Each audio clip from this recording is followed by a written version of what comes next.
Yes, we've actually started. No! What is going on, everybody? Todd here, joined once again by Thrabalen of Thrabalen Gaming and Ray, who doesn't know if we're live or not. So,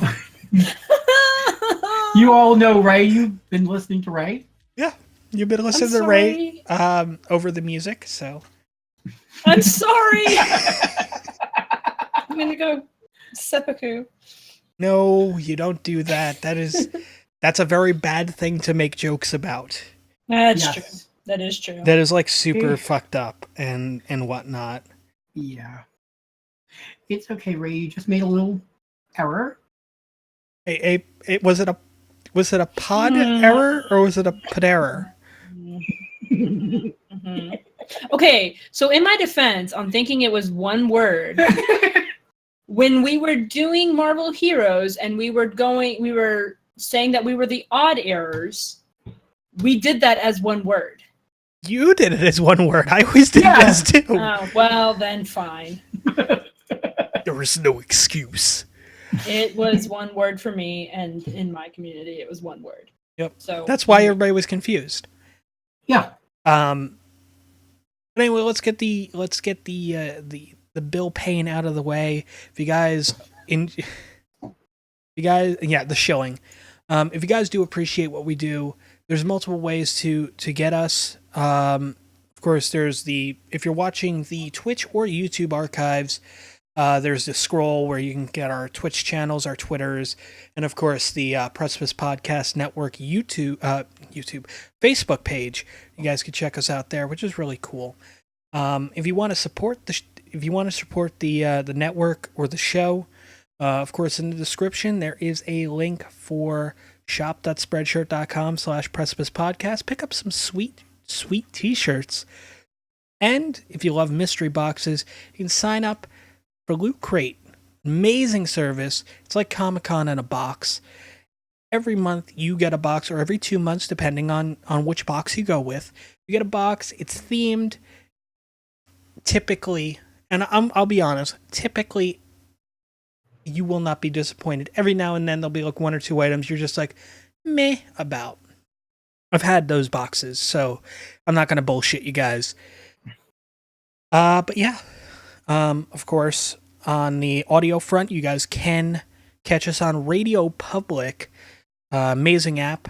You can get it on iTunes or through the Google Play Store. Episodes are up in like a minute, 2 minutes after we upload. So it is fucking amazing. Versus iTunes, where it's like an hour and a half, and Stitcher and TuneIn, where it's like 2 hours, and Google Play, where it'll be sometime in the middle of tomorrow. So, but yeah, so if you guys want it hot and fresh, like Krispy Kreme donuts with that light going on, letting you know they just came out, Radio Public, check that shit out. Download it, free, on the App Store. Or Play Store. Huh?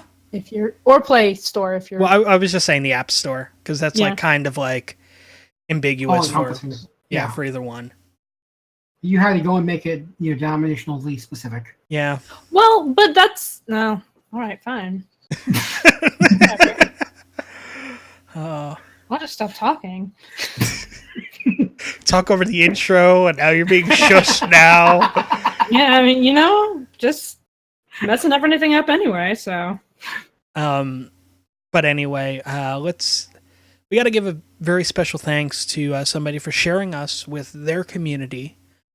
Very cool, very awesome person, Deja Vu Dark Mist. Now, if it wasn't for Deja, I wouldn't know Balen. Because I wouldn't be streaming. Fair. So blame him. Blame Deja for Balen streaming. Yep. Just like you can blame me for you continually streaming. Exactly. Yeah, fair enough. Meh, it happens. But yeah, so big shout out to Deja. You can check him out on mixer.com/DejaVuDarkMist. I believe that's all one word. Yep. And this time it is. This time it is. Oh. Oh, this is good. This is gonna be a fucking knee slapper of an episode. Jesus Christ. You can't just set him up like that for me. Well, I mean, it's Yeah. I mean, it's just like earlier when there was the phrasing moment that happened. Yeah. Which, by the way, I love that I caught that like right then and there, and it's just like, Yeah. But yeah, so yeah, check out Deja. Deja's got a great community, really entertaining streamer. Actually, Always on. So that when he's live, he's just up 20 the whole time. Yeah. You will not be disappointed. You will not be bored. yeah, no, absolutely not. I mean, it was a shame to see him leave Twitch, but but he's doing well on Mixer, and that is great for him. To be fair, he didn't leave Twitch. Twitch left him. Fair enough. Fair enough. But yeah, so I mean, there's that. So let's kind of get into episode 7 now. What have you guys been playing besides GTA? Because I know you were doing that earlier because of the Kara. Yeah, Kara, which is fun. I've been mostly playing GTA, honestly, with a little bit of Creativerse, and that's about it. Nice. Ray? I played GTA today, which was the first game that I've played in like over a month. What? Yeah. Yeah. I have been like way out of it as of late. Damn. Yeah. So And for the record, Target Assault is fun. Oh, it looks fun. It is, It is. definitely fun. So yeah, so other than finally getting back into the world of video game today, I've been playing Netflix. Still playing Netflix. Still Awesome. playing a lot of Netflix, yeah. I've been playing fucking Overwatch. It's a fun game. I don't know why you sound so disappointed.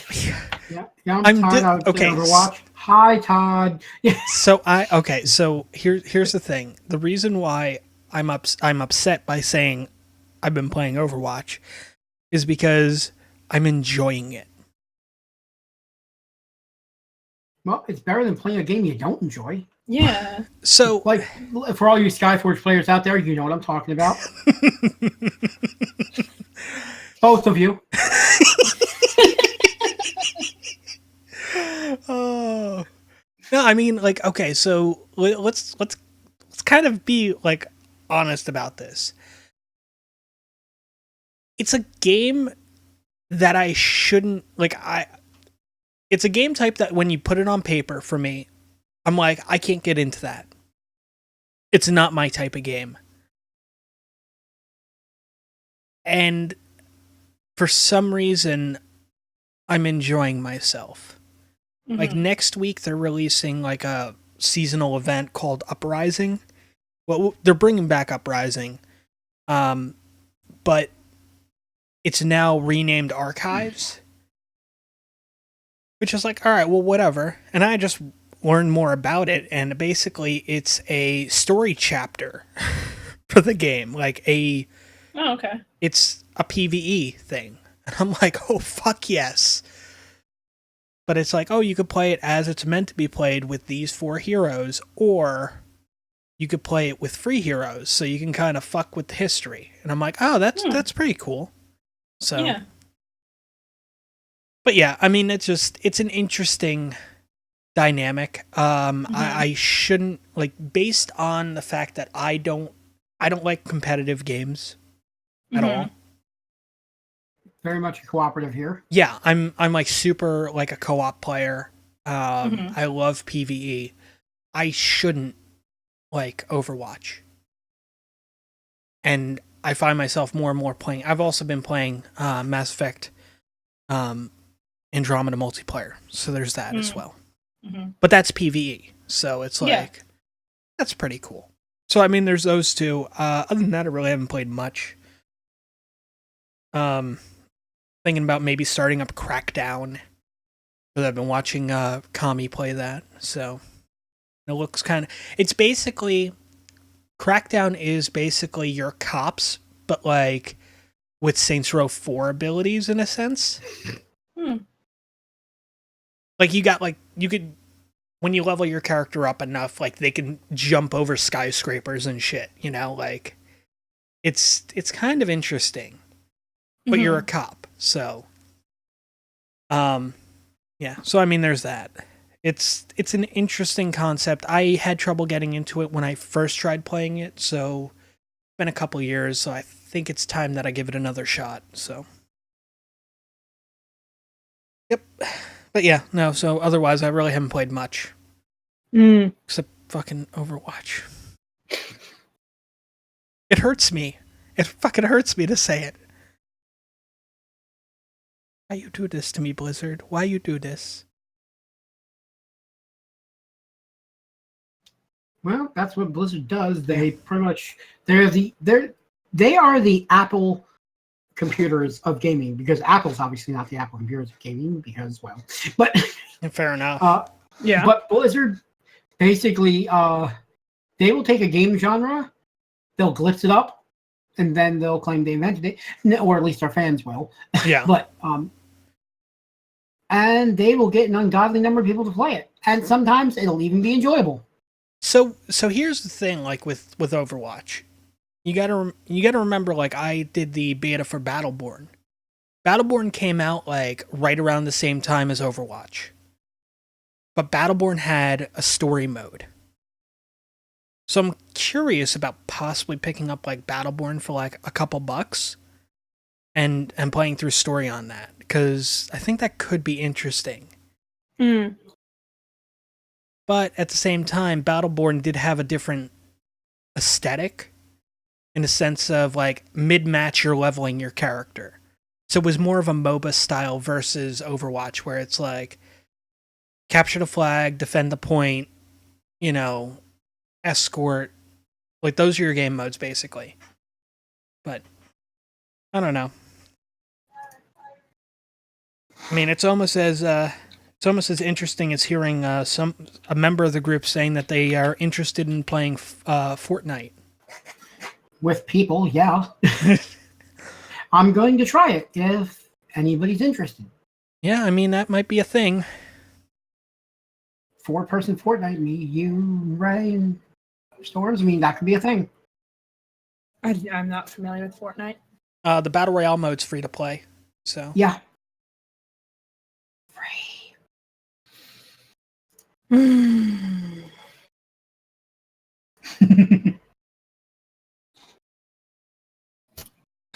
But yeah, so it's I mean, I have Overwatch and you're gonna have Fortnite, where you're just, it's because I remember you talking about like I'm not Fortnite. It's basically just zombies and all the other stuff, and now it's just a competitive mode and blah blah blah, and now it's just like I may want to play this. I'm just like, you're going through the same shit I'm going through with Overwatch. Fuck. Yeah, true. Although I never definitively said I would never, I do, however, still. I mean, I'm not this much into every game having Battle Royale. Crossout now has a Battle Royale mode coming. It's funny because people asked Blizzard, like, are you going to add a Battle Royale mode to Overwatch? And they were just like, why? And I think that's like the coolest thing for them to say. Like, why should we add it? Just because it's the hot thing? It would take us fucking 7 years to develop it. I mean, we all know how Blizzard is. To be fair, though, nobody else puts much thought into their Battle Royale. Just slapdash together, done. Fair. But I mean, like, Blizzard constantly, like, they take, like, they'll develop a game world and they will run that game world into the ground. Yeah. Like, I was watching shit earlier, and it was somebody talking, like, somebody going over the history of Overwatch, because I'm just like, you know what? I want to learn more about this and the game world and everything like that. And during their BlizzCon panel where they revealed it, you know, the guys, it was 2014, and the guy's like, people ask us, what are we going to do, now that Titan's been canceled and blah, blah, blah, that kind of stuff. And, when are we going to see another Game World? And he's just like, when are we going to see a new Game World from Blizzard? And it's coming. And it's not going to take us 17 years to do it. Like, it's actually a lot sooner than that. Because, Overwatch ended up releasing, I think maybe 6 to 8 months after. But yeah, that was kind of amazing. But yeah, they were willing to poke fun at themselves, saying listen, we know it takes a long fucking time to develop these games. It'd be like Rockstar saying that. It's just we'll make it when we make it. Fucking Rockstar, Jesus Christ. Yeah, but one thing I do have to say about Rockstar, though, is their games are built to last. Mm-hmm. Not every game. They are now. Yeah, now. But to be perfectly honest, even San Andreas and Vice City hold up. We don't talk about GTA 4 here. Okay, so no, we're gonna have to because the 10th anniversary is coming up. So we're gonna have to talk about it, cousin. We'll go bowling. We'll talk about it.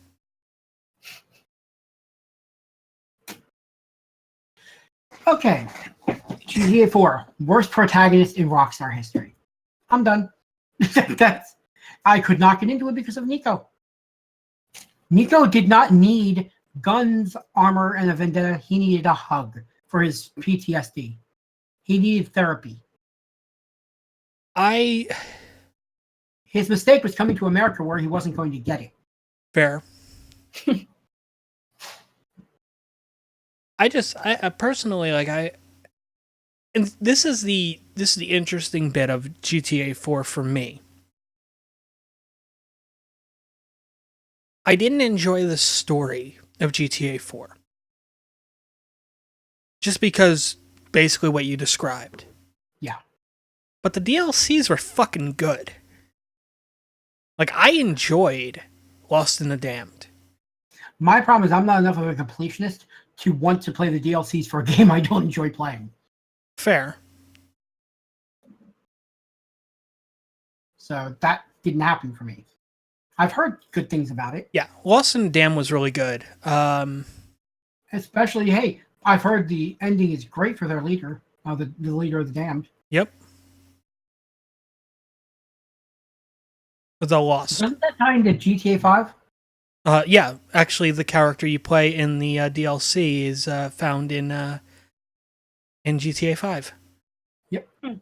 Yep, dead. Yep. Good old Johnny. Good old Johnny.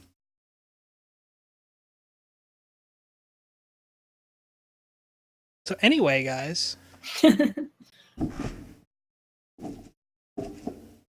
We've gone super super on this episode already. Yeah, we have. Yeah.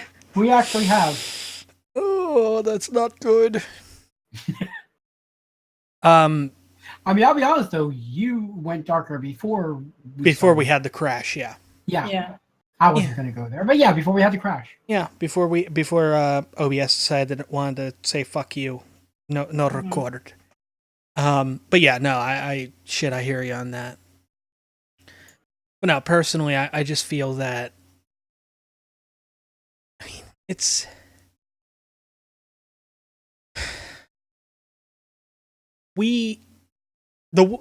For anybody that's listened to the podcast and knows the way we structure things, we don't typically come to the table with material. Material Right. just kind of happens. Yeah. So. Did you see the thing from the Russo brothers? No. Ooh. Mm-mm. So they I'm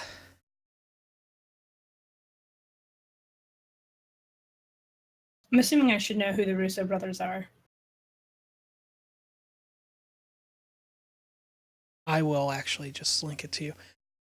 So the Russo brothers. Oh, that. Okay, yeah. Yeah. That. I just didn't know what it was. Mm-hmm. I didn't know who they were, basically. Okay, yeah.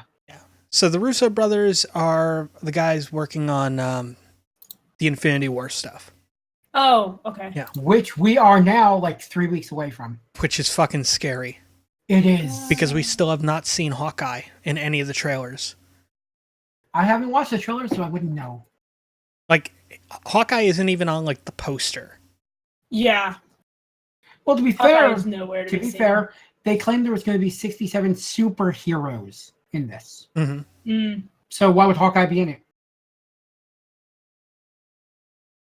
Pierces my heart like an arrow from a shitty archer. Hashtag Thanos demands your silence. Yep. Sorry, I just finished reading that thing. Yeah. So basically, what That's pretty cool. the Russo brothers put out was a little thing. To the greatest fans in the world, we're about to embark on the Avengers Infinity War press tour. We'll be visiting fans all over the world, screening only a limited amount of selected footage from the film in order to avoid spoiling the story for future viewers. We will not screen the film in its entirety until the Los Angeles premiere shortly before the film's global release, which Mark Ruffalo will accidentally keep his fucking Instagram live thing going on. Like he did the last time. Everybody involved with the film has worked incredibly hard for the past 2 years, maintaining the highest level of secrecy. Only a handful of people know the film's true plot, which is a very interesting line there. Yeah. We're I'm at assuming one of those people is not Mark Spider-Man. Ruffalo. Mark Ruffalo isn't one of or them. Tom either. Holland. Tom Or Holland. Holland. Yeah. Tom Holland. Yeah. Tom Holland, No. Mark Ruffalo, they don't know. Huh, what? Oh, okay. So along that lines, I'll let you finish reading the Yeah. story. But We're asking that when you see Infinity War in the coming months, that you maintain the same level of secrecy so that all fans can have an equal experience when they watch it for the first time. Don't spoil it for others, the same way you wouldn't want it spoiled for you. Good luck and happy viewing, the Russo brothers. Hashtag Thanos demands your silence. It's classy. I love that. yeah, I mean, you know me, I'm just going to spoil it anyway, but it's nice of them. Yeah, I am the biggest no spoiler person for those who don't Yeah. get that joke. Yeah. Well, I mean, considering like even trailers, you're just like, don't even mention the goddamn trailer. Like, okay. I like an unspoiled. Okay, let me put it this way: when I'm going out into like the yard after it snowed, I don't want to see no footprints already out there. I want to be the one out there doing that shit. Damn it! I want unspoiled territory. That's all. Mm-hmm. So basically, if somebody does walk on your on the grass and leaves footprints in the snow, They won't find them until the fall. You want them to be having a shovel behind them to smooth them out so nobody knows.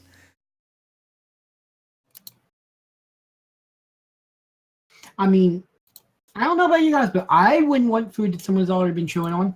That's all I'm saying. It's a fucking movie. It's not food. Art is food for thought. It's food for the soul.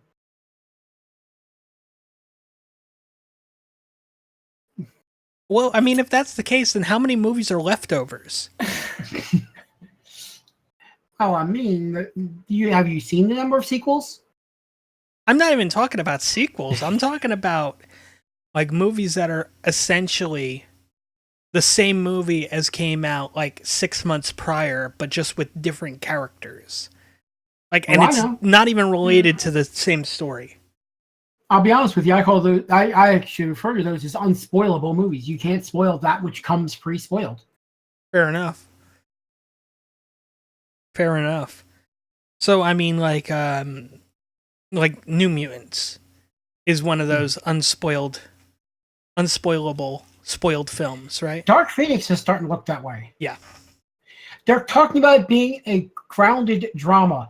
It's based on a cosmic entity that can eat solar systems and destroy worlds.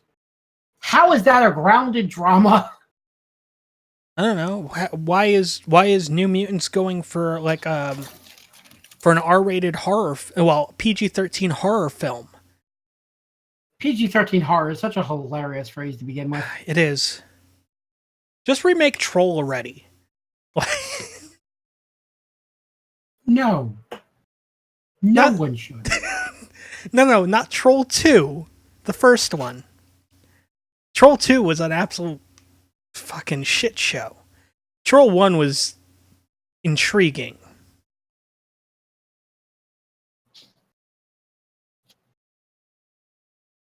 But, yeah. New Mutants is going to be... I mean, I'm probably going to see it when it comes to Netflix or whatever because, well, it's going to have, among others, Magic, Ileana Rasputin, who is my favorite mutant of all time. So, yeah. They went and pulled... And, I mean, if they throw Dazzler in, I'd probably see it in the theater. She had no reason to be there. But, Well, I mean, isn't Dazzler supposed to be in the Dark Phoenix movie? oh, you're shitting me. No. Marvel, why do you put good mutants in bad movies? I don't know why Jean Grey's in the movie either. I'm just saying. You mean Sansa Stark? That's all I see when I look at her. I'm sorry, that is not Jean Grey. Well, fair. I mean, basically, she's superior, smug, bitchy. Okay, maybe. Yeah, fair enough. I mean, maybe I think this would be an interesting conversation considering Marvel's getting the rights back. I keep thinking this is them saying, "Hey, if you don't snap this up right now, you're gonna have a horror movie, New Mutants, and a drama, Dark Phoenix, to look at. You better make this right." I mean, if you don't, you're not wrong.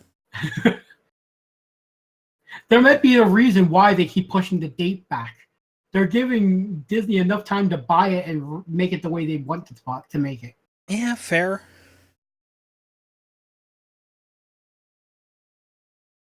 Unlike Fox's whole, we'll just keep making shitty Fantastic Four movies till somebody notices.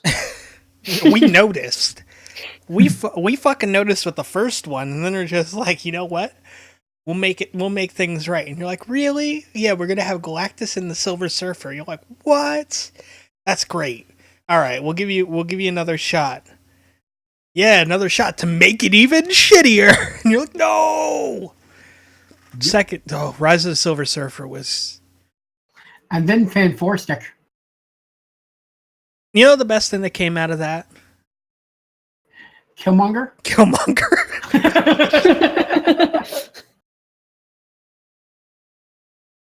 Marvel Cinematic Universe giving Human Torches a second life. I like how Ray's being like really quiet right now. Just I mean, Ray's, I have nothing to add to this conversation. yeah, that's exactly what. wait, you know who was the No, I know that. I know. Okay. I know the actor. Yeah. But it's just I know nothing about pretty much anything else. fair. Well then. Well, guys, this has been an interesting one. Half hour in. But yeah, the I don't know, like it's. I mean, I hadn't even heard of the New Mutants or the Dark Phoenix movies, so You're lucky. I didn't realize those were even things. Yeah, the No, thing is from Fan Four Stick. Okay, fair enough. yeah, but the like New Mutants has been pushed back now twice. Yeah. Okay. Dark Phoenix has been pushed back once, and Deadpool was pushed ahead. So, Which nobody here disagrees with. no, Yeah. No. nope. Though apparently Marvel pulled the plug on the animated Deadpool TV I show. know. That was going to be so good. It had a few visual gags I didn't like, but the tone. And if that wasn't Ryan Reynolds who was in the voice, it was an amazing similarity. Fair. One thing, talking about voice actors and comic book properties and such, I'm going to just say this knowing that Ray probably doesn't know what we're going to be talking about. Yeah. But do you remember in the 90s, HBO had the Spawn series? Oh, God, yeah. So it's on Amazon Prime. So I've like the 3 seasons of so I've been watching it. And the first episode comes up and I'm like, I remember watching this, growing up. Because it's one of those things like, oh, we have HBO, what are you going to watch? Like, oh, there's a cartoon on at night and based on a gritty comic book character who has poorly drawn feet. That was kind of Ghost Rider. Huh? Kind that of. was kind of Ghost Rider. Yeah, you're not wrong. I mean, he's got chains. Yeah. Powers come from hell. Yeah. But I didn't realize until just recently that Keith David provided the voice for Spawn. Yeah. So, like, I'm sitting there watching, and I think that's the reason why I made it through 2 seasons already on it. Because I'm just like... I mean, if you want Keith David goodness in animation, you don't have to look any farther than Gargoyles. Fair. I know that one. I get that reference. I understood that reference. I loved that show. Yes, it was amazing. And especially for being Disney. Yeah. And giving Star Trek actors something to do beyond going to cons. Fair. Because it had a lot of voice actors from Star Trek. Yeah. I think Lexington, or I think that's what his name was my favorite one. But yeah, The little nerdish dude. Yeah. The little nerdy one, because I have the time. But yeah, it just seems like a weird... It seems like, looking back on it, like, it was a weird property for HBO to say, like, we'll do a series with this. And I was just like looking back on it, yeah, it's like, it's 90s as fuck. Oh, Like, yeah. It is so fucking 90s. I mean, only Todd McFarlane could have designed that cape. Yeah. The cape Because with a the mind damn of its thing is- fucking own because it doesn't know. It's pretty much Doctor Strange's cloak. Or in that it pretty much did whatever the fuck it wanted. But another thing is it pretty much had Mr. Fantastic like stretching powers too. Yeah. But he also had Ghost Rider's chains and the Punisher's guns. Yeah. I mean, he could be in a completely sealed room and the cape is flowing. You're like, where's the wind coming from? Yeah. And don't forget the little tinge of Batman with him like standing on top of like crosses and shit. Yeah. Which... Well, that's what I'm saying here, folks, is when Todd McFarlane steals, he steals from the best. Yeah, well, I mean... Fair. I mean, I remember reading the Spawn comics growing up too. So, I mean, the animated series kind of got me interested in checking out the books. And the books that I enjoyed from the Spawn series were the Dark Age ones, which I thought were better handled than modern day Spawn. So, Fair. I can't remember much about them because that was like fucking 15, almost 20 years ago. But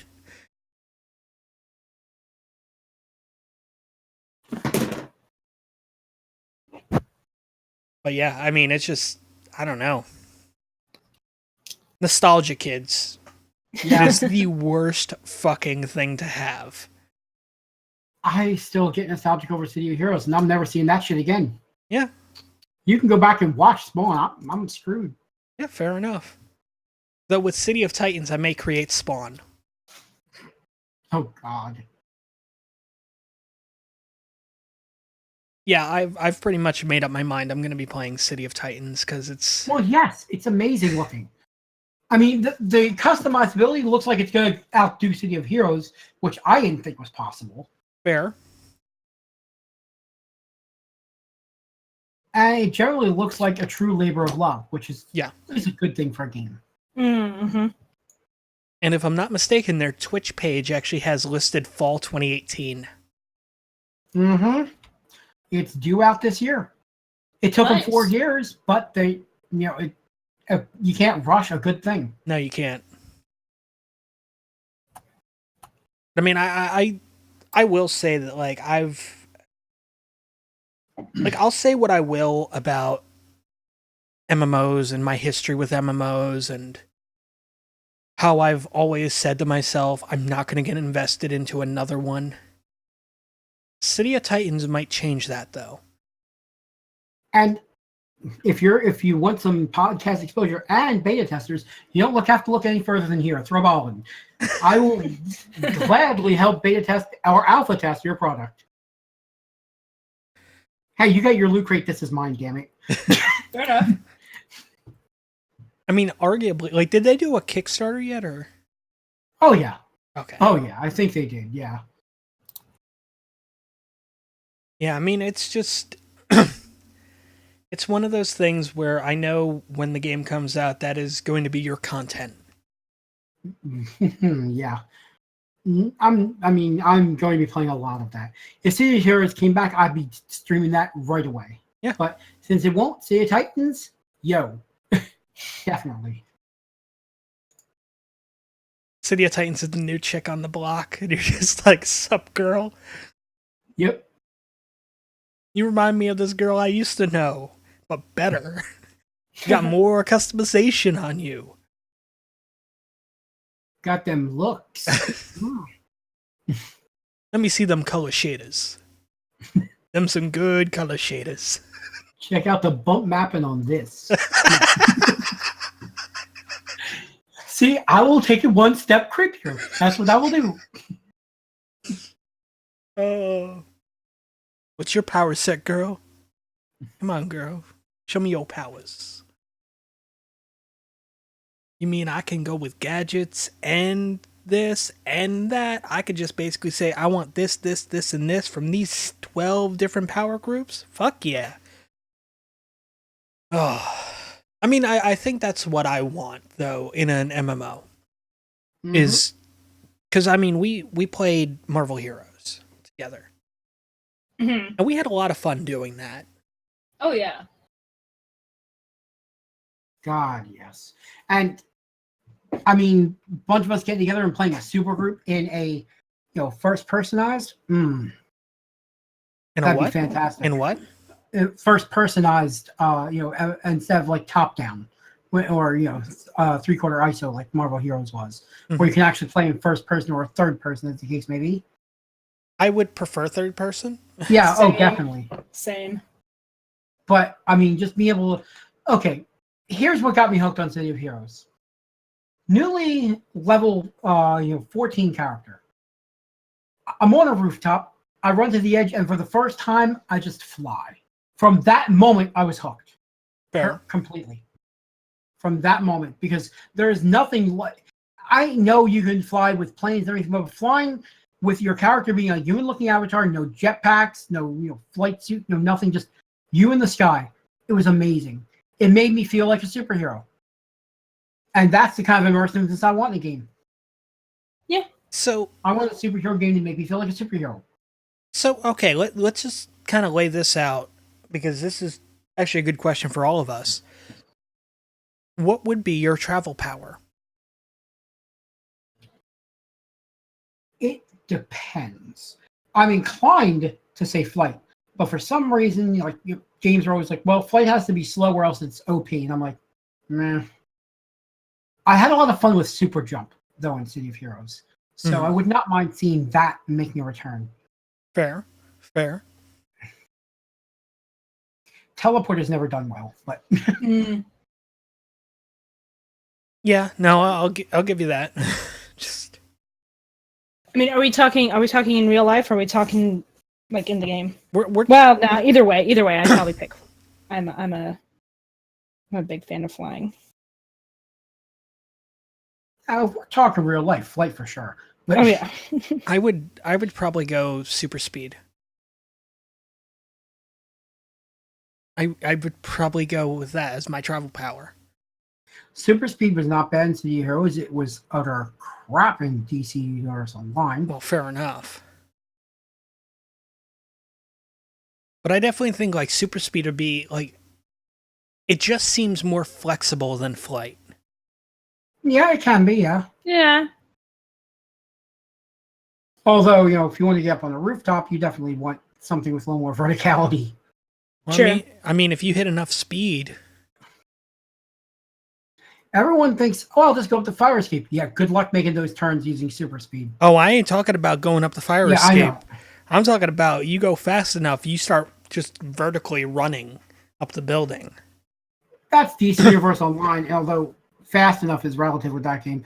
But I haven't seen another game that lets you do straight uphill, straight up runs. Mm-hmm. But there's no reason to believe City of Titans wouldn't let you. Yeah.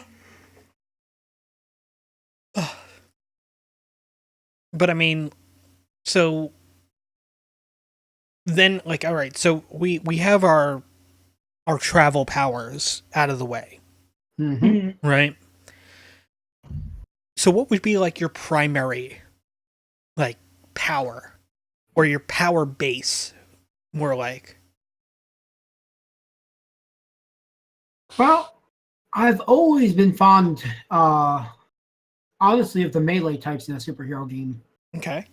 So give me a straight up like martial arts or just punching kind of scrapper kind of character. Okay. For those who aren't familiar with the terminology in City of Heroes, you had scrappers and you had tanks. Scrappers were your DPS melee, tanks were your hold on to the aggro melee. They could take damage, they weren't as strong. I always liked the scrappers. Fair. See, and I mean, like me, I wouldn't be upset with doing like constructs. Like, I think that could be interesting. Yeah, Mhm. like Green Lanternish. More like a Red Lanternish.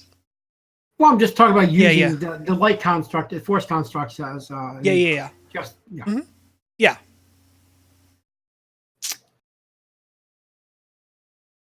I have no clue.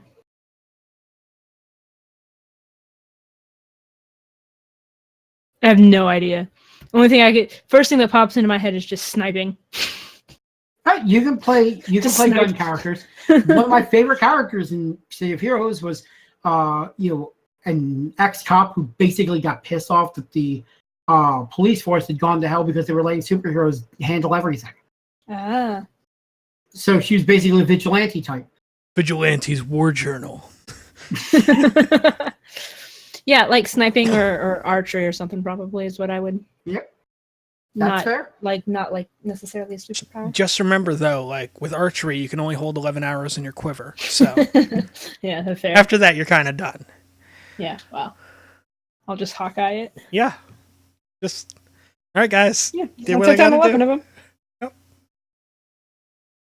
Can't you just reuse the arrows? No, that's fucking gross. Like,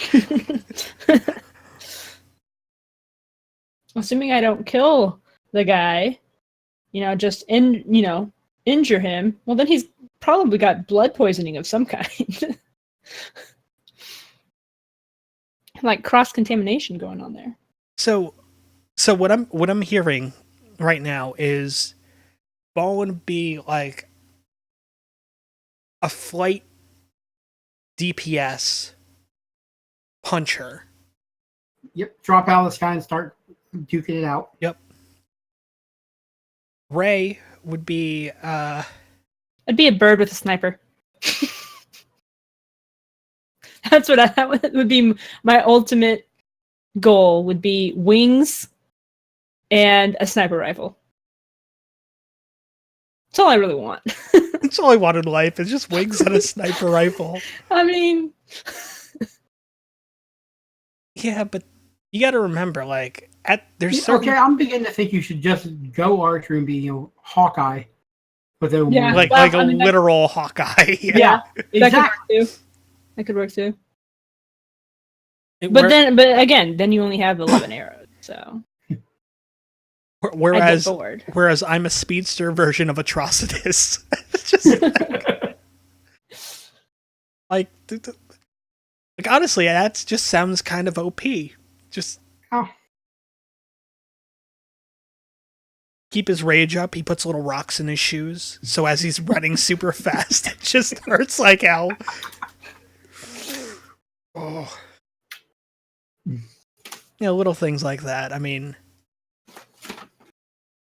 I definitely think that when the game comes out, when City of Titans does come out, and by all means, if you guys are interested in slip in some codes, yeah, we are not going to say no. Yeah, we will be your hype men. Yeah, I mean, I will legitimately hype that shit. I mean, I'm a huge Balen fan. would be more hype than any of us. Yeah, most likely. Yeah. Because what would end up happening is it would end up being like, most likely for me at least, be like Marvel Heroes, where I only play with you guys. Fair. But I will be your booster gold. Yeah. I can be bought. I come from the future and this game is glorious. Let me play it early. Like, what? How does that even fucking work? Just trust me, it works. You do realize that doing this is going to fuck up your future. I don't care. Just booster gold. Fucking guy. Future without City Titans isn't worth it. So, yeah, I'm fine. Yeah. I mean, that's like, we all have like one game we're like super passionate about. Mm-hmm. Balen's game is in the future, obviously. My game is me and Ray's games are in the past.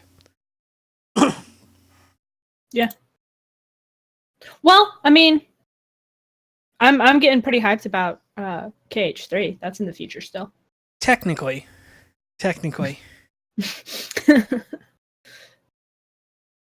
See, assuming they do keep going with it does come out. You hush your mouth. It's happening.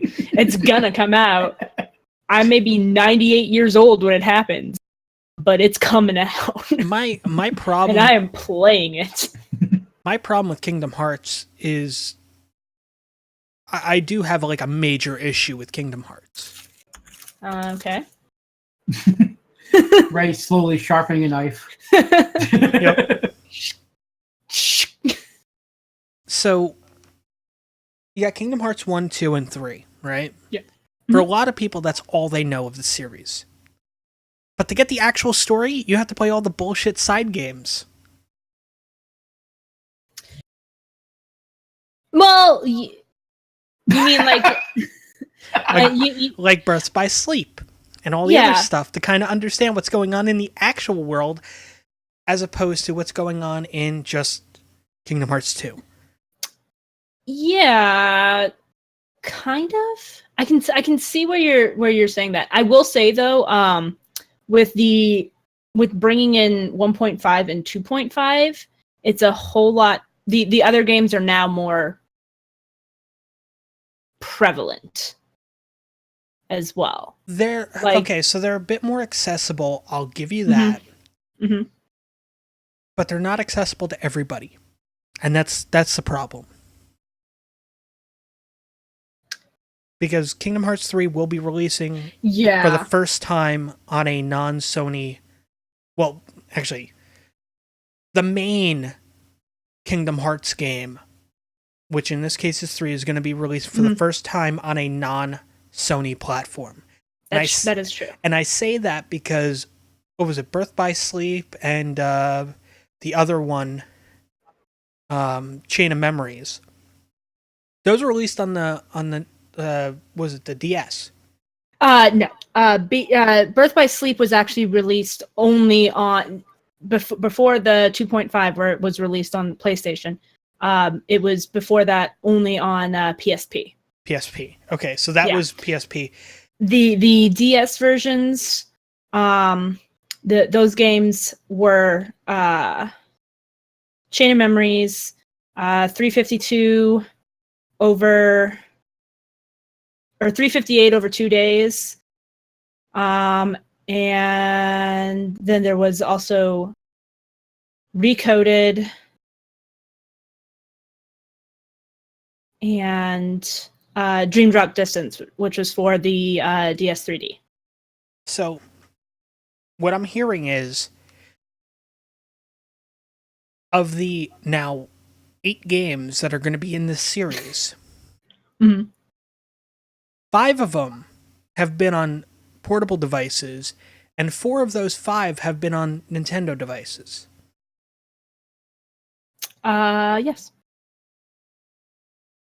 So, for people who, like, we're in a weird generational thing now. Mm-hmm. Because my little brother's just like, oh, I'm going to play some retro games on my 360. And I'm like, are fucking I what? hate you. I hate you. Yeah. Just Yeah. no. Yeah. I'm No. going to play retro games on my 360. Like, that hurts me so much. Bitch, 2600. Like, I would, like, if somebody said, like, oh, I'm going to play some retro games on, like, my PS2, I would give them a pass. But I won't give them a pass when they mention the last generation of consoles. Yeah. That's kind of. So, I mean, for him, he's never played Kingdom Hearts game.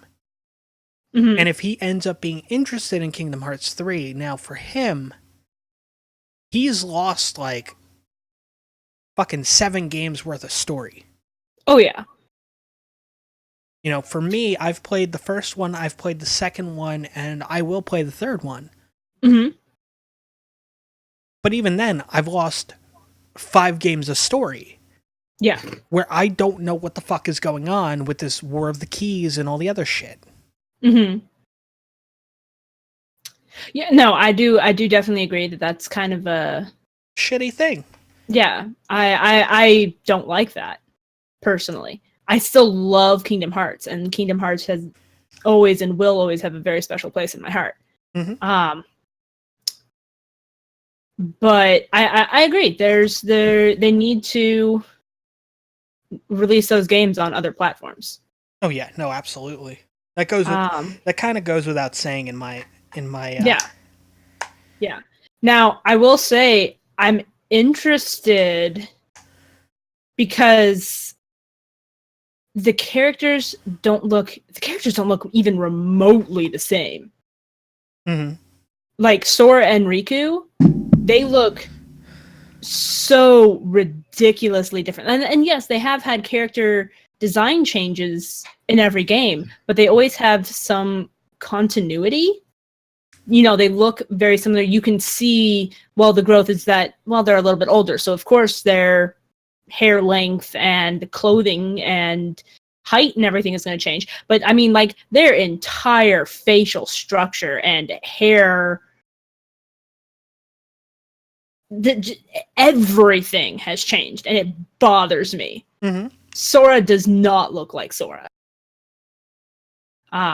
So I don't know if I don't know if maybe they're doing like a complete offshoot. But it feels like it got to follow the storyline. So I don't know. I'm not sure. I'm interested to see how they handle this, because it really is such a complete design change. Well, and I think it's the fact that they're setting it in real time. So, and it's been what, like over a decade since the last main Kingdom Hearts game? Oh, are they having that much of a gap in? It would be the only thing that made sense. I mean, that would understand the design changes in that sense. Now that we're without video, you can see the mind-blown look on Ray's face. Well, I'm just sitting here thinking, because I was about when did Kingdom Hearts 1 come out? What year did Kingdom Hearts 1 come out? I want to say 2005.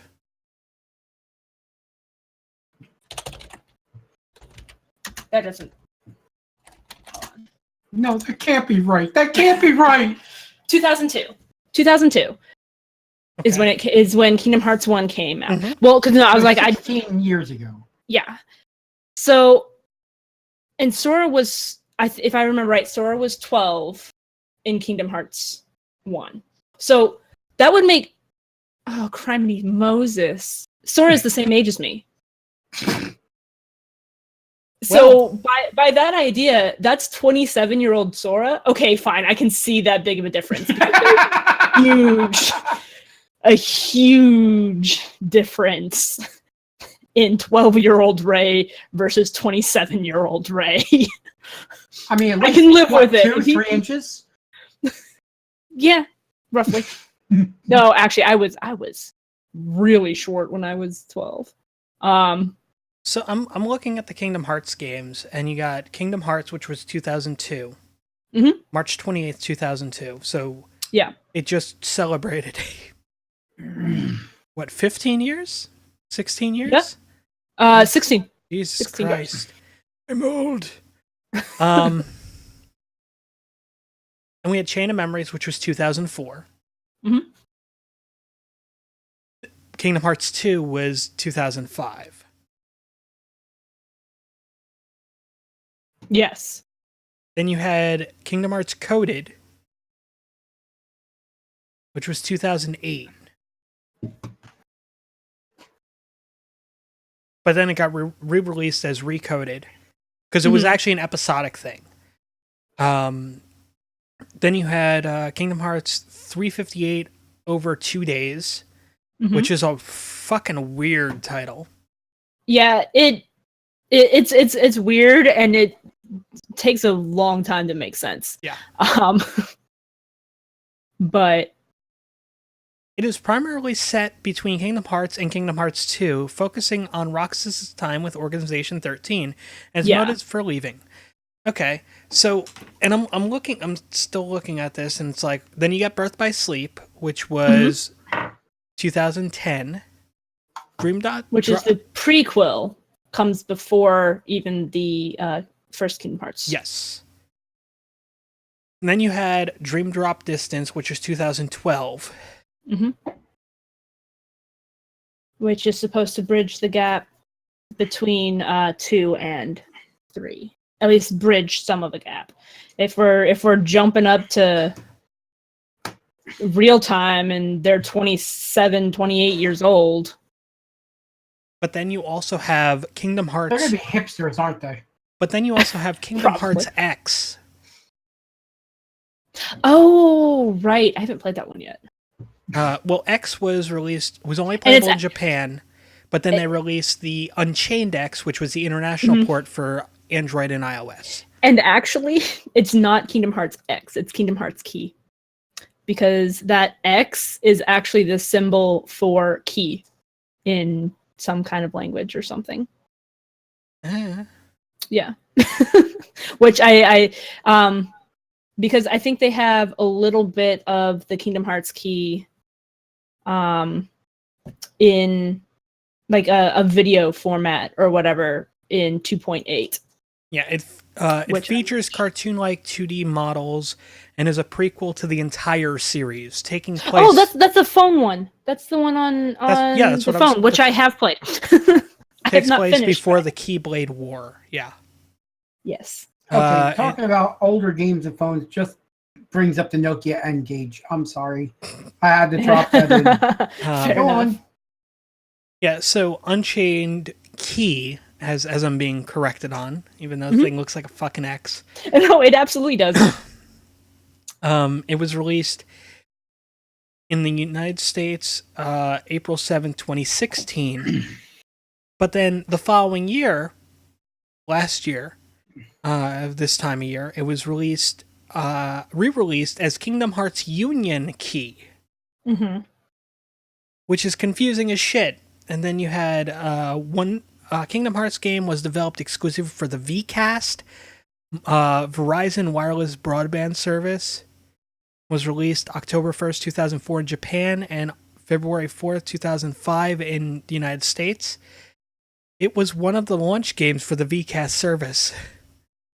Huh. Did not know that. The game's storyline featured Sora struggling to free himself from a nightmare induced by Maleficent's magic. So I have Verizon. I'm gonna have to get a VCast set up. Then you had Kingdom Hearts Mobile, which was a Kingdom Hearts themed social game in which players can play mini games together. Unlike Kingdom Hearts on the VCast and Kingdom Hearts Coded, this game doesn't have any storyline and focus. Okay, so it's just focuses on social things set in that world. Yeah, it's kind of lame. Yeah, but then you had the collections, which was HD 1.5 remix, Mm-hmm. 2.5 remix, collector's pack, which had both of them, Yep, that's the one I have. and a code to get an anniversary set for Kingdom Hearts Key, music, and a booklet. I didn't know about that. With a release only in Japan. Oh, okay. Hence why I didn't know about it. Then you have 2.8 final chapter prologue. Mhm. In the credits of 2.5 remix, clips of Kingdom Hearts 3D Dream Drop Distance were shown, as well as the inclusion of a secret ending related to the game, hinting at a possible additional collection. Blah, blah, blah. The collection features an HD remaster of Dream Drop Distance, as well as Kingdom Heart Key back cover, a cinematic telling of the backstory behind the events of the Kingdom Hearts Key. That is what I had thought you were talking about earlier. I had the back cover. I have watched that video. And Kingdom Hearts 0.2 Birth by Sleep, the fragmentary passage. A new game taking place after the events of the original Birth by Sleep, told from the perspective of Aqua. Was released January 24th. Well, January 12th, 2017 in Japan, 24th, 2017 in the United States and Europe. Yes, I also have that. I have not played that yet because I have not finished Birth by Sleep. No, good. And then the next one is then they did a package with HD 1.5, 2.5 remix on the PS4. Oh, that's the one I got then. Rather than the collection.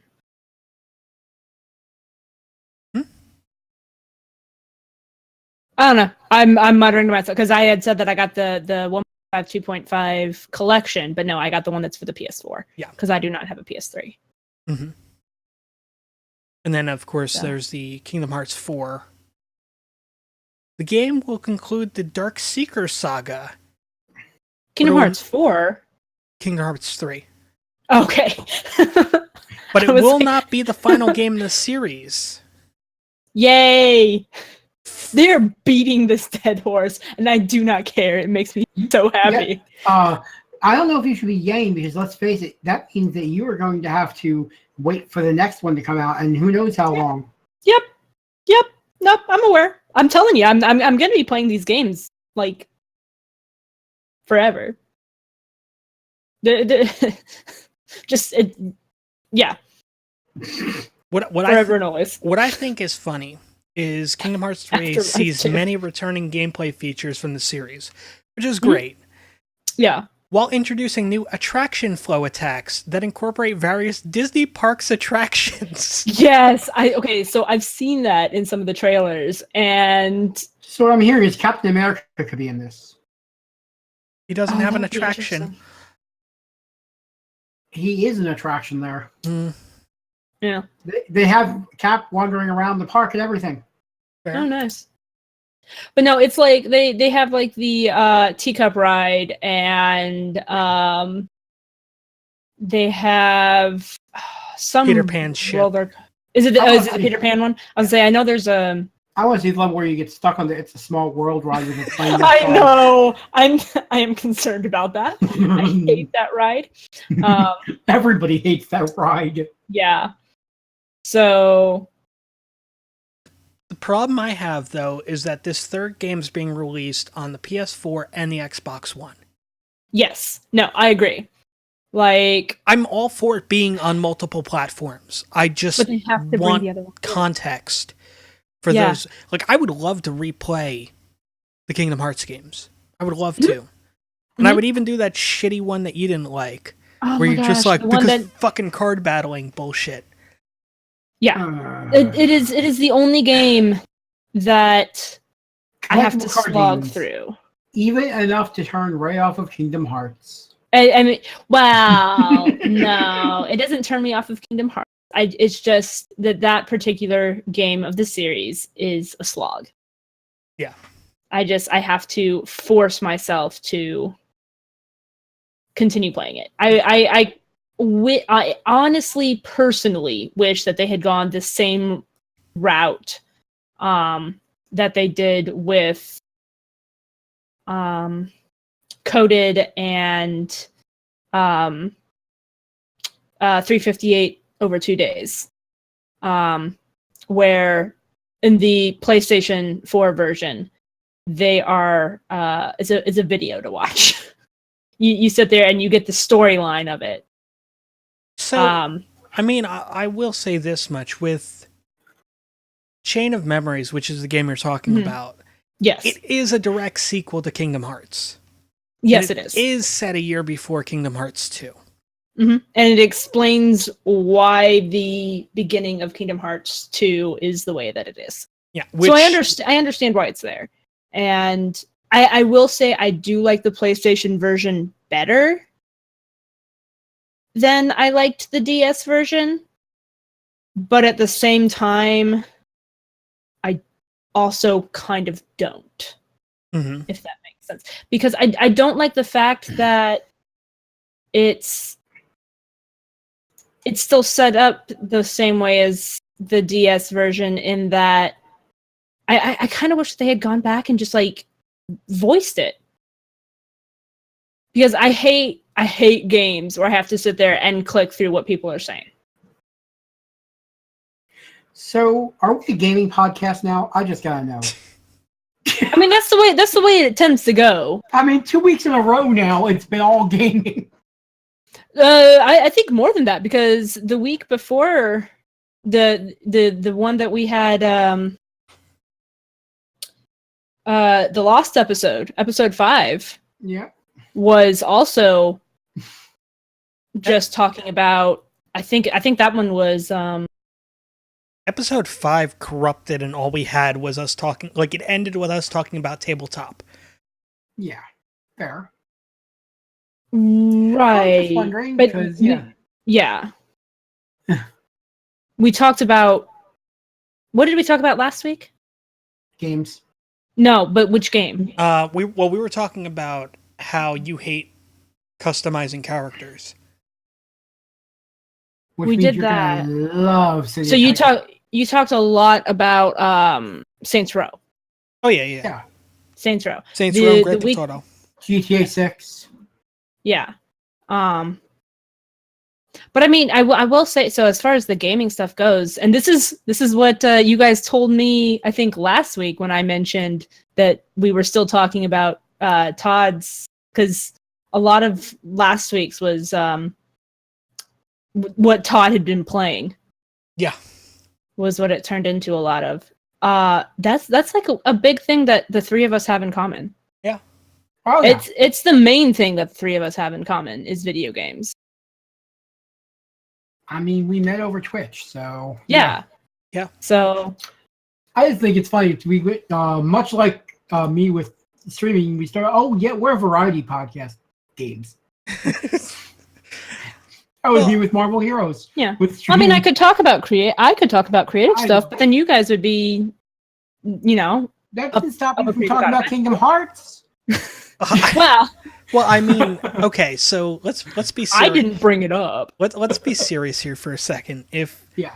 Ray started talking about creative stuff, Balen would probably be silent, and I would be like, "What is this fucking witchcraft?" Yeah. Yeah. As I just said, more or less like a Kingdom Hearts situation. Yeah. Well. And not a complaint, just an observation is all. Mhm. But I mean, the thing is, like, Kingdom Hearts is going to be one of those things that people will be talking about. I mean, much like City of Titans, something people should be talking about. Yeah. Indeed. I love that. I love that little. Indeed. You've turned my words against me, sir. Well played. But No, yeah. I'm serious. Indeed, people should legitimately be talking about City of Titans. Yeah, no, and I completely understand and I agree with you. I mean, the way Ray marks out about Kingdom Hearts Oh yeah, that's me with City of Heroes. I know that. is you with City of Heroes, and it's me with Vampire the Masquerade. Yes. Yeah. Like, if they were to announce a brand new Vampire the Masquerade game, I would be doing what Ray is doing right now. Oh yeah. I mean, there is Werewolf the Apocalypse coming out, and I mean, I am excited about that, but at the same time, I'm just like, yeah, I need more info on this before I can actually kind of be like, oh my god, this is going to be great. But I'm like super excited about it.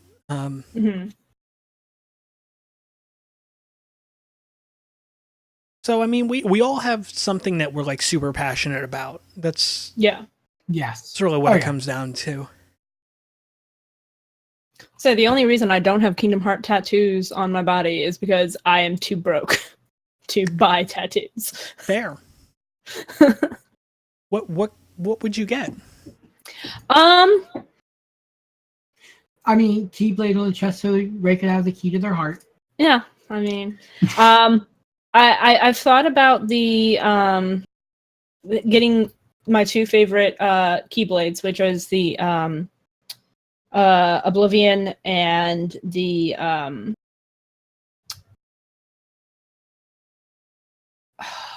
Brain. Why did you just? I don't remember a Brain Blade. Yeah, no. Was it like basically the light version of the Oblivion? Yeah. I know which one you're talking about. Oathkeeper. There we go. So the Oathkeeper and Oblivion, they show those like crossed a lot. I also really like the Ultima weapon. It's really gorgeous as well. Especially the one that's in Dream Drop Distance.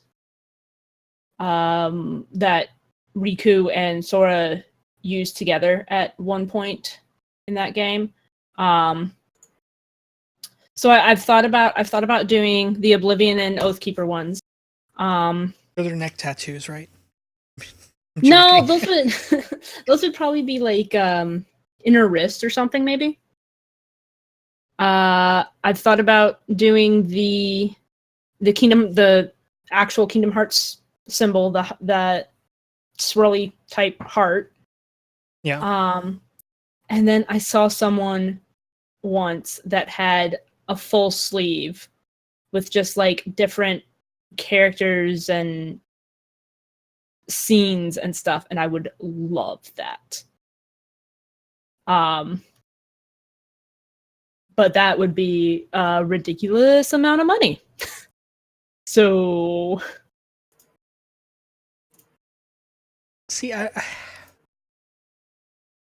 I can't talk shit about getting like a gaming tattoo. I really can't. It's not something I can do because everybody's into their own thing, you know? Yeah.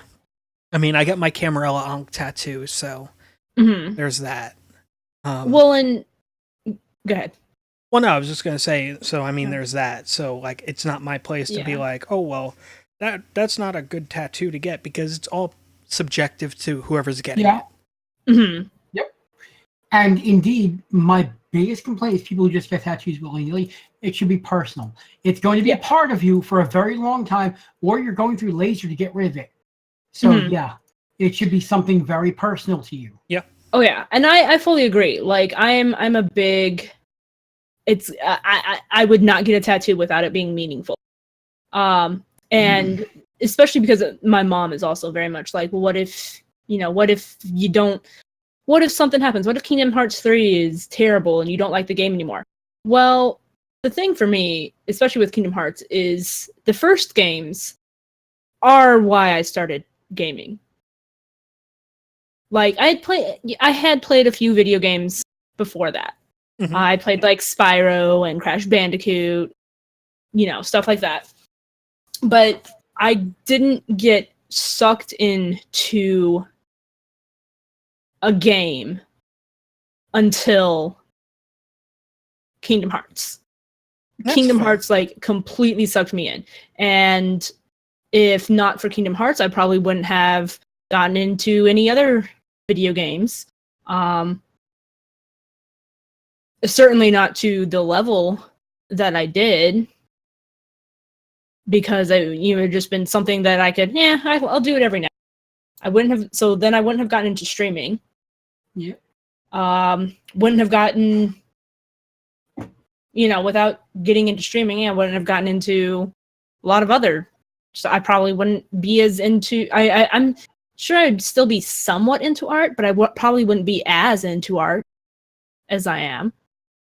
I almost guarantee I would not have been as into costuming, because I wouldn't have gotten one of the main things for me about the webcomic Homestuck was that I felt it had a similar story composition to Kingdom Hearts, which is why I kept reading Homestuck. Homestuck is what got me into cosplay, which is what got me into a lot of working on cosplay, then got me into learning a lot of different art forms, and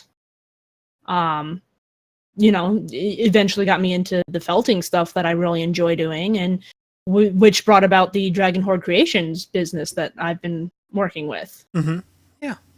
So Kingdom Hearts is, even if the next game completely bombs, which I don't think it will, I'll have at the very least I'll have sentimental attachment to it. Therefore, that it's not something that I would mind tattooing to my body, because it means so much to me. It has composed so much of who I am. And I completely get that. I really do. Yeah. I get that, and I respect that. So yeah. I mean, for me, I got the Camarilla Ankh. Eventually, sometime I'll end up getting the Sabat on my other arm. And I mean, it just, Vampire the Masquerade was like a huge part of my teens. Yeah. Mm-hmm. I mean, it was a huge part of my teens, and to this day, I still love it. Shit. I mean, and I've said this before, I would love to get a tabletop game going of that, but it's just hard to get everybody together for it. Mm-hmm. I mean, but in all seriousness, though. See, I would say something, except that we know how I am with characters. Yeah. Yep. 3 weeks later. How's your character coming? I haven't even started it yet. Well, I still don't know one aspect about Ray's character coming up. Yeah, neither do I. Mm-hmm. So, I mean, should we kind of discuss like what we're going to be playing, or? I mean, sure. This is a great chance for me to actually give a shout out to a great game we found recently, Stars Without Number. If you're a GM that has trouble coming up with big, broad plots and everything, Stars Without Number has your number. It is a sandboxy kind of game designed to be run more or less in a sandbox mode for GMs. So you can pretty much say, oh, the group is going off this way. Oh, crap, my entire plan is out of whack now. No, you don't have to worry about that.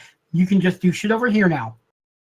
Because players are always going to go where you don't want them to. Just get used to that. Yep. If you can't get used to that, don't even try to run something. So I actually started reorganizing all my PDFs and stuff so I can kind of keep things together. Uh-huh. It seems like a way better way of doing it. I'm actually pulling up my character sheet Oh, okay. But yeah, so Balen's going to be running this one, and it's going to be it's going to be interesting. Like, I don't know, it's like a super high amount about what's going on with the game.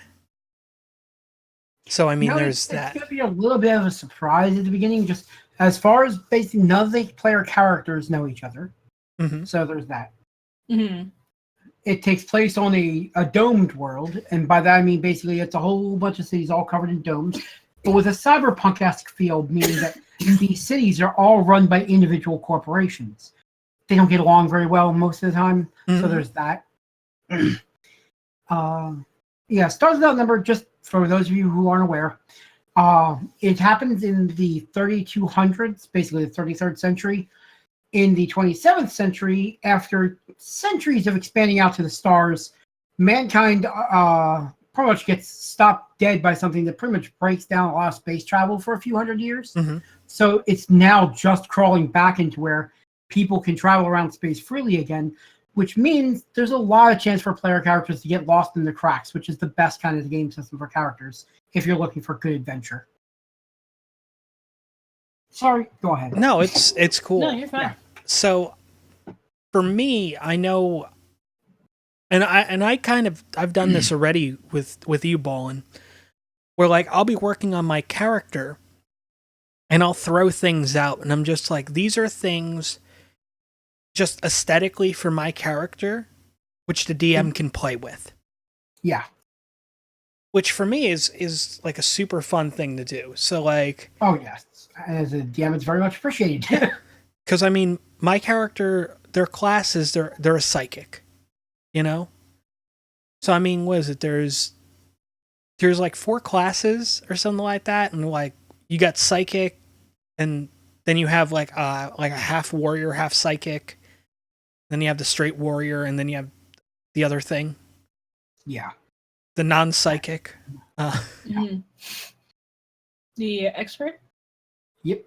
Yeah. So, I mean, it's just like you have those, and then you also have like, so I decided I'm going over the character sheet because we finally got a good character sheet. Thank God.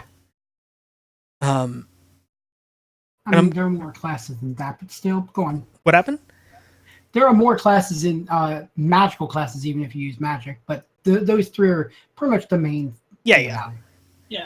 Yeah. The soldier, expert, and psychic. Yeah. Or yeah. So pretty much, you live by your mind, you live by your weapon, you live by your skill. Those are the 3 things. Yep. And you guys have played games with me before, so you know that I'm pretty flexible on the type of character I can play. Mm-hmm. I mean, I could be Starin and just stab shit in the fucking face. Or I could be Autumn and just have everybody hate me for like whatever reason and such. But I mean the character that I'm rolling is a psychic. So it's interesting because I haven't really, this is like out of my comfort zone. First off. Cuz like for me my comfort zone is rogue. Well, I mean, fighter is like everybody's comfort zone for the most part. Because you really don't have to think too much about playing a fighter. Yeah. Yeah, my comfort zone is clerics. Yeah. Mm-hmm. Yeah. Well, I mean, like a zone where 90% of players can play is a fighter. So whether it's like a barbarian fighter or just a fighter, it works. So Stars with No Numbers, they give you you have a background and you have a class. So my background is courtesan. So yeah, I'm a space whore. Mental powered space whore. I mean, kind of have to. But you also have a foci, and my foci is assassin. So that kind of works into that whole mishmash there, and I've been able to mold something. I'm like, I could do something with this. Yeah, exactly. It doesn't pigeonhole you in somewhere. It gives you the tools to craft the character you want. Yeah. And I think, I mean, 3 character classes may seem like it's too little, but in actuality, they're just full broad stroke kind of thing. See, and I don't mind that too much. Like that's the other thing. Like I don't mind like the problem I've run into with games is either there's too much there's never such thing as too much like customization Right. for some people. For me, there's no such thing as too much customization. For me, I usually run into it where I end up choosing a character and then I get pigeonholed into a specific play style. Mm-hmm. Based on the limited set of skills that only they can have access to. And I'm like, but I like that thing over there. And they're just like, you can't get it because you're this class. And I'm like, motherfucker. Yeah. You know? So having like one of these where it's like very broad strokes, and that was the other thing. Like looking over the material, yeah, you have a class and that kind of works with your techniques and stuff like that. But other than that, I mean, I could essentially create the same type of character minus the psychic stuff as a soldier or as an expert. Mm-hmm. Exactly. So, Hell, expert would actually work really well for that particular thing, but it's not necessary. Yeah, absolutely. I mean, the weapons system was a bit jarring because I'm just like, there's not like a weapons table. Like, what is this shit? It's just like, and again, everything is broad strokes. Yeah, and it's just like, oh, you just basically like, this is the tech level, so kind of figure something out. And I'm like, okay. So I end up figuring something out. Yeah. But yeah, it's an interesting game system. It is a very, very interesting game system. And it's just like even rolling for stats was interesting. Yeah. Mm-hmm. Exactly. It's based loosely on like a die 20 kind of system, but it diverges far from that. Yeah. There is actually a die 20 compatible system, but this is the basically the revised, as opposed to the original. And I like the revised better because of the diversions that it takes from die 20. I like die 20, but I want something new. Fair. But it is similar enough to die 20 that those who all they're used to is like D&D or Pathfinder can find some commonality and figure out what they're doing. Yeah. Mm-hmm. So yeah, what is it? For as a psychic, you have 4 different disciplines you can choose from. Precog, telekinesis, telepathy, and teleportation. Mm-hmm. And I'm like, teleportation is going to be a bit too OP. Actually, you're also missing metapsionics, biopsionics. Yeah. Oh, yeah, I forget about those. Yeah. Meh. Fair enough. Yeah. I mean, well argued. I mean, I thought having a space hooker who can read people's minds. Yeah. Like that's a pretty useful skill to have. Yeah. Find out what the interested party is looking for. Or know when you're going to be put in danger or not. Yeah. Mm-hmm. Or know when you can put them in danger being an assassin. Exactly. So I mean the little thing that I threw out was because the question got posed, why are you going on this adventure? That was the question that was thrown out to everybody that's playing. Like, why is your motivation? What's your motivation? Yeah. Why are you doing this? And it's just like, this is the only way for my character to get enough credits to no longer be a courtesan. Which also means that she does have to check in with her owner from time to time, or else, he'll think that she just ran.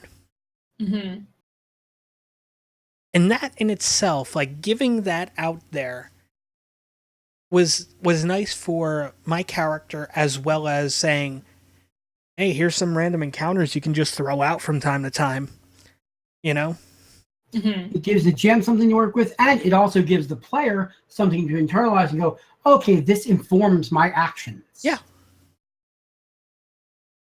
Which is the reason I asked that. Yeah. I mean, that's the biggest thing. And I know Ray I know, Ray, you have trouble with some of this stuff, and I understand that. And I know, and I'm on the last episode. We were talking about how, like me and Balen are relatively freeform when it comes to running games. Mm-hmm. Yeah. We do everything on the fly for the most part. And part of doing things on the fly is creating characters. Mm-hmm. Which sounds like, well, that's kind of bullshit, but then you got to realize, like, a GM has to create a lot of NPCs and quest givers and so on and so forth. Everybody in the world who's not a PC is run by the GM. Yep. Everybody. Mm-hmm. In a city that could be tens of thousands up to millions of people, admittedly, the PCs aren't going to interact with that many people, but you have to be ready for that. Yeah. Mm-hmm. You have to be ready for the cop, for the shopkeep, for the street urchin, for whoever. For the Canadian horses. For the idiot dogs. Yeah. Still, them Canadian horses, though. Yeah, I know. It's good times. Oh yeah. But no, I really think that I know you have trouble with it, Ray, and I try not to kind of poke too much humor at it. Because, I mean, that's just fucking rude of me to do. But, but no, seriously, like, if you ever just want to kind of sit down and talk character stuff. Like a workshop? Kind of. Yeah. I mean, just let me know. Same. Yeah. I just won't be available this upcoming weekend because, like,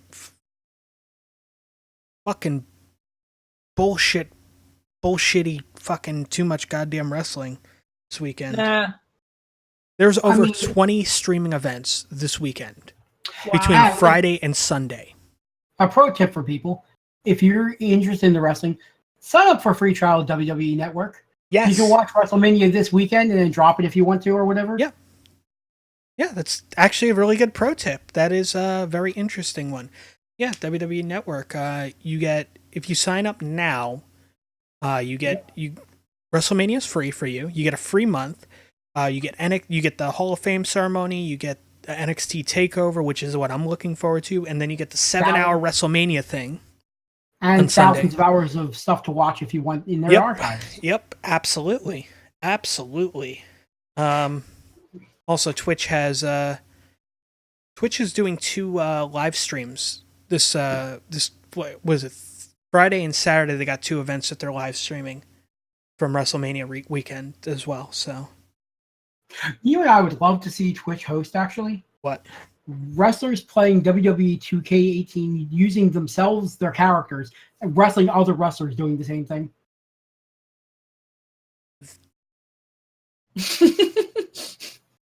I want to say that they haven't done it on Twitch. That's what I would like to see on Twitch.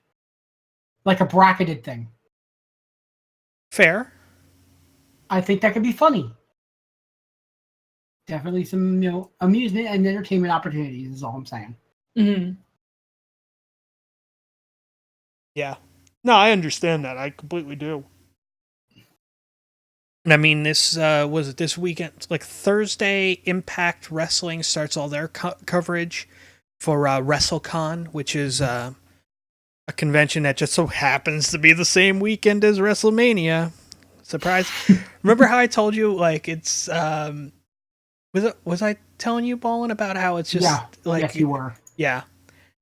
Basically, they decide like, oh, this is what's going on. And then every small promotion that can is just like, hey, we're going to be there that weekend too. Isn't that a coincidence? And it's like, motherfuckers. Yeah. But yeah, there's, from New Orleans, there's going to be so much wrestling coming out of there. I'm going to be so burnt out on it. It's going to be great. It's going to be terrific. This is the one time of year I absolutely despise when it comes to wrestling. Because it's just like, I know what's going to happen. Like, WrestleMania's... and they've said it'll be a minimum of 7 hours. Wow. A minimum. And I'm like, oh, fuck. Like, they've announced 3 matches for the pre-show, which is a 2-hour show. And then you have the main card, and they haven't announced all the matches for that yet. And I'm like, oh, fuck my life. Why do you do this? But I mean, it's their big show, so we should see some very outlandish costumes and such, so. If you're into costuming. JK.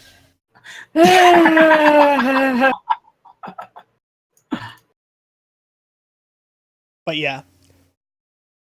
No, seriously, like, it's... I like the fact that it's a free month, and it's like their big show, and they're like, yeah, it's included. So, I don't know. But yeah, is there anything else you guys want to kind of talk about? Not really, but yeah. Yeah, that's a thing. Yeah. Well, anyway, guys, thank you very much for tuning in to episode 7 of Pod Errors, 2 words.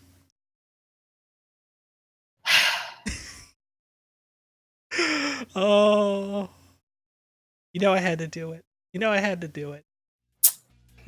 We do appreciate you guys checking us out. Seriously. For DorkyRae, for Thrabalen, it's Todd here. Thank you guys for checking us out, and we will catch you hopefully next week with another, probably a more energetic. Actually, not from me, because I'll be like so fucking dead. You'll be dead from. Yeah. But yeah, hopefully we'll have a slightly better episode for you, because I dragged that shit down. So. It just got a little dark. Nah. Yeah, just a tad dark. But yeah, we'll see you guys next week. Later. Have a good one.